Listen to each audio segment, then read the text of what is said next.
کہ یہ خلق اپنے اندر پیدا کرو. قرآن حکیم میں ایک جگہ پہ موجود ہے، کہا گیا ولیعفو ولیصفحوا، ہمیں کہا گیا معاف کیا کرو، درگزر کیا کرو. الا تحبون ان یغفر اللہ لکم، کیا تم پسند نہیں کرتے کہ اللہ تمہیں معاف کرے؟ اللہ اکبر. اور اللہ بخشنے والا مہربان ہے. بے تو شک. جب تم اللہ سے معافی مانگتے ہو، چاہتے ہو کہ ہمیں بخش دے، ہمیں آگ سے آزاد کر دے، تو پھر ذرا تم تھوڑا سا اپنے حالات کو بھی اپنے دیکھ لو روٹین نا. پہ بنایا نا یہ والی. جن کے پاس طاقت ہے، اختیارات ہیں، جن کے پاس بہت کچھ موجود ہے، یا جن کا کسی کے ساتھ معاملہ ہے، معمولی سی بات پہ اس کو اتنا طول دے تو دینا اور بدلے لینا. اللہ کی اس صفت سے ہم اسی صورت میں فائدہ اٹھا سکتے ہیں کہ اپنے حصے کا کام کریں. ہمارے دلوں کے اندر انتقام ہو اور ہم اللہ سے کہ معاف کر دیں. اپنے حصے کا تو ہم کام کر نہیں رہے. ہمارے اندر دوسرے کو نقصان پہنچانے کا جذبہ موجود ہے. کوئی چھوٹی سی بات ہم دل میں لے کے بیٹھے ہوئے اور موقع کی تلاش میں ہیں کہ ہم نے اس کو نقصان پہنچانا ہے، اور دوسری طرف ہم اللہ سے درخواست کر رہے ہیں. تو یہ گویا اللہ سے درخواست کرنے کا مطلب ہی یہی ہے کہ ہم نے اپنے حصے کا جو کر سکتے تھے ہم نے کیا ہے. بالکل. اب ہم تجھ سے درخواست کرتے ہیں، تجھ سے معافی مانگتے ہیں. کئی چیزیں ہمارے بس سے باہر ہیں، ہم نہیں کر سکتے، تو ہم اللہ سے گویا کہ عفو درگزر کی درخواست کرتے ہیں. اور یہ رمضان المبارک کا بابرکت مہینہ، اس میں جتنی زیادہ ہم لوگوں کو معاف کر دیں گے بالکل تو اتنا بڑا اجر ملے بہت گا. بڑا اجر ہوگا. تو اصل تو یہی چیز ہے. تو یہ مہینہ گویا کہ ہمیں سبق دیتا ہے، اور خاص طور پر یہ عشرہ اخیرہ جو ہے، یہ تو گویا کہ تمام نیکیوں کو اب سمیٹنے کا وقت آ گیا، اللہ اکبر. بالکل. اور اللہ کے سامنے پیش کرنے کا کہ اب ہمیں مستقل جہنم سے آزادی دے. اب تو مہمان ہیں، چند دن رہ گئے. تو اب ہمیں جہنم کی آزادی چاہیے. بالکل. اور حقیقی آزادی وہی ہے جو جہنم سے بچ گیا، آزاد ہو گیا، کامیاب ہو گیا وہ کامیاب ہو گیا. اس سے بڑا آزاد انسان اور یہ کوئی ہمیشگی نہیں، کے لیے. ہمیشہ کے لیے. کیونکہ جہنم تو ظاہر ہے کہ اس کا تو آدمی تصور بھی نہیں کر سکتا. دنیا کی آگ، تھوڑی سی آگ ہم نے برداشت نہیں کر سکتے، تو جہنم کی آگ جو اس آگ سے کئی گنا تیز، اندازہ ہی نہیں کر سکتے نا. اور پھر دیکھیں دنیا کی آگ خدا نخواستہ کسی کو پہنچ جائے، نتیجہ کیا نکلے گا؟ فوت ہو جائے گا. جی بالکل. اس کے بعد تو اسے کچھ نہیں محسوس ہوگا نا. بالکل ایسا. لیکن وہاں تو ایسا نہیں ہے، وہاں تو موت نہیں ہے. موت بھی نہیں ہے.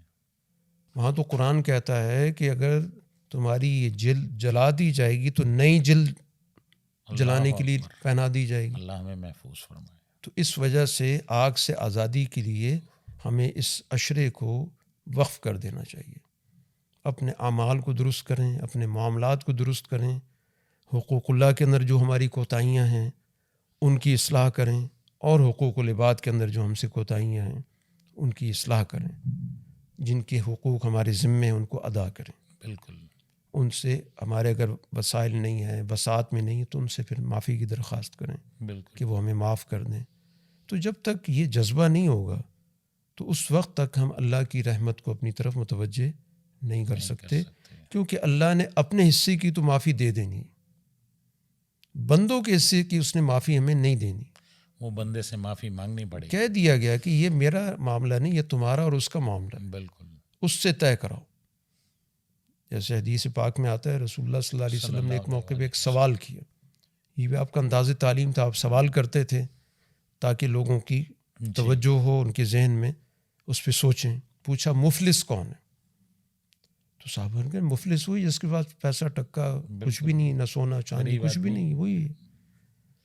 آپ نے کہا نہیں، مفلس وہ ہے جس نے دنیا میں نماز بھی پڑھی، روزے بھی رکھے، صدقے بھی کیے، لیکن ساتھ ساتھ کسی پہ تہمت لگا دی، کسی کی غیبت کر دی، کسی کا مال ہڑپ کر لیا، کسی کے ساتھ بددیانتی کی، کسی کے ساتھ بدعہدی کی، اور وہ دنیا سے چلا گیا. اب وہاں پر جس کے ساتھ بھی زیادتی کی تھی وہ سارے آ جائیں گے، اللہ سے کہیں گے کہ ہمارا حق دلوائیں. اس نے مال چوری کیا، اس نے ڈکیتی کی، اس نے بددیانتی کی، اس نے بدعہدی کی، اس نے غصب کیا، اس نے مال ہڑپ کیا. تو اب وہاں پر تو ظاہر ہے کہ مال دینے کی جگہ نہیں ہے. بالکل. تو وہاں تو انسان کے پاس یہ عمل ہے، وہاں جو سکہ ہے وہ اعمال ہیں. تو اللہ کہے گا ٹھیک ہے، اس کے یہ اعمال ہیں.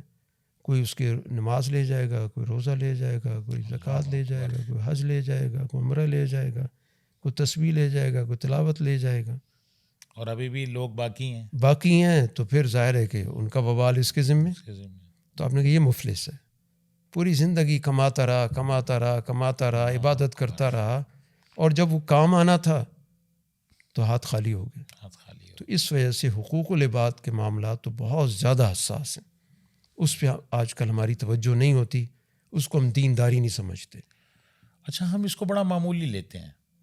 وعدہ کر دیا کسی سے، اچھا ہم کہتے ہیں میں نے تو کہا تھا کہ میں آؤں گا، اور پھر میں نے وعدہ تو نہیں کیا تھا. حالانکہ کہنا بھی تو ایک بالکل، دوسرے آدمی کو آپ نے اذیت دی، انتظار میں رکھا، اس نے آپ سے اپنے معمولات آگے پیچھے کیے، اور بہت کچھ ہو سکتا ہے اسے کوئی نقصان بھی اٹھانا پڑا ہو. جی. تو یہ یعنی بظاہر چھوٹی چیزیں ہیں لیکن ہیں بہت بڑی. اس وجہ سے یہ جو عشرہ ہے، تو اس عشرے کو ہمیں چاہیے کہ ہم اس کو واقعی جہنم سے آزادی کا عشرہ، یعنی وہ اعمال کریں کہ جس سے ہماری گردن جو ہے وہ جہنم سے آزاد ہو جائے. ہم اللہ کے حقوق کے لیے بھی اللہ سے التجا کریں کہ وہ ہمیں معاف کرے، اور اسی طرح بندوں کے حقوق کے حوالے سے بھی اللہ ہمیں توفیق بھی دے اور استطاعت بھی دے. اور یہ اللہ سے دعا کریں کہ اللہ تعالیٰ ان لوگوں کے دلوں میں ہمارے لیے جذبہ پیدا کر دے، جب ہم ان سے معافی مانگیں تو وہ دل سے ہمیں معاف کر دیں.